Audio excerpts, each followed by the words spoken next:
Assalamualaikum teman-teman. Ketemu dengan Hari. Kali ini kita akan belajar dan berbagi tentang keuangan ala PNS.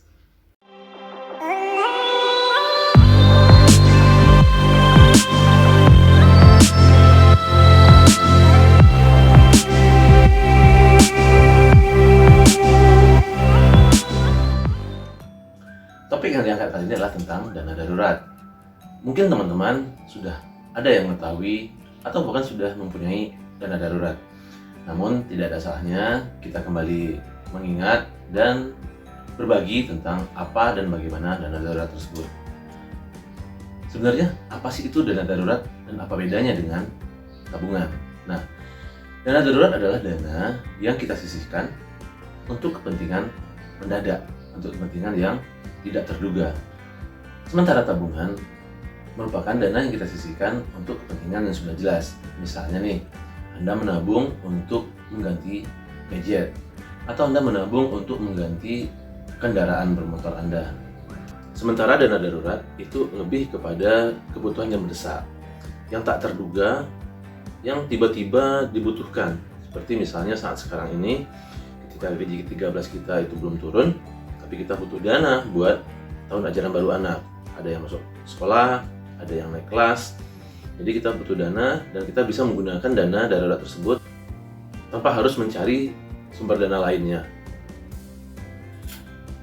Kemudian, bagaimana sih caranya agar kita bisa punya dana darurat? Kita harus menyisihkan sebagian dari penghasilan kita.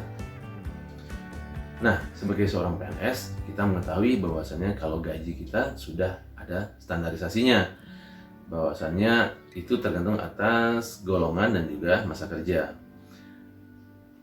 Dan gaji kita itu pun biasanya sudah ada pos-posnya kemana-kemananya, ya kan? Sudah jelas kita peruntukannya. Tapi kita ada penghasilan lain, misalnya tunjangan. Nah, tunjangan yang kita terima, kita bisa sisihkan sekitar 20 atau 30% sehingga kita bisa mempunyai dana darurat. Lalu berapa sih dana darurat yang kita butuhkan?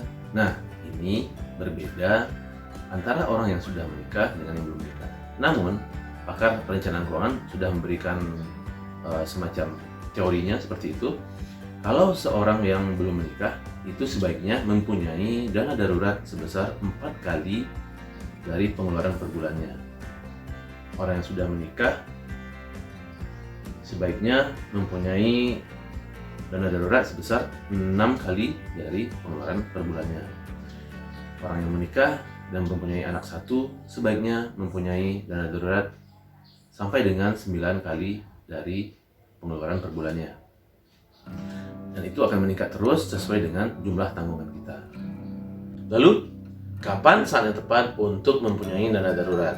Nah, ini sebuah pertanyaan yang sering ditanyakan juga, kapan sih saat yang tepat? Nah, sekarang merupakan saat yang tepat. Kita mulai dari diri sendiri, kita mulai dari hal-hal kecil, kita mulai memperhitungkan lagi pengeluaran-pengeluaran kita yang tidak terlalu penting, kita menghitung lagi penghasilan kita cocokkan lagi, dan yang penting itu adalah kita harus komitmen sehingga kita bisa mencapai dana darurat yang kita butuhkan. Baik, cukup sekian dulu perbincangan kita, learning and sharing kita tentang dana darurat ala PNS. Sekiranya teman-teman suka, silahkan klik like, komen, dan juga share. Dan jangan lupa subscribe channel ini. Dan semoga kita bisa ketemu lagi nanti di video-video berikutnya. Stay safe, keep zikir. Dari sana.